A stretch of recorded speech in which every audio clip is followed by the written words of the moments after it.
Welcome my friends, I am Dr. S. Mondol, BHMS Honours Consultant Homeopathic Physician.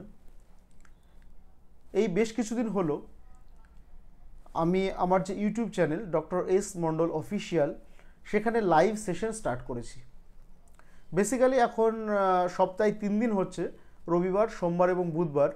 আমি সেটা প্রতিদিন করার চেষ্টা করব। তো এই ইউটিউব লাইভ সেশনটার বেসিক উদ্দেশ্য হচ্ছে আপনারা বিভিন্ন সময় বা বিভিন্ন সময়ে যে বিভিন্ন বিষয় নিয়ে প্রশ্ন করেন সেগুলার যথাযথ বিজ্ঞানসম্মত উত্তর দেওয়া। তো আপনারা লাইভে আসেন এবং লাইভ চ্যাটের মাধ্যমে আমাকে বিভিন্ন বিষয়ে কোশ্চেন করেন, প্রশ্ন করেন এবং আমি যথাযথ বিজ্ঞানসম্মত অ্যান্সার দেওয়ার চেষ্টা করব। আর প্রতিটা লাইভ আগে থেকে শিডিউল ডেট করা থাকবে, আপকামিং থাকবে, আপনাদের কাছে নোটিফিকেশন চলে যাবে। তো আপনারা জয়েন করেন এবং হেলথ রিলেটেড আরও ইনফরমেশন গ্যাদার করেন। Thank you.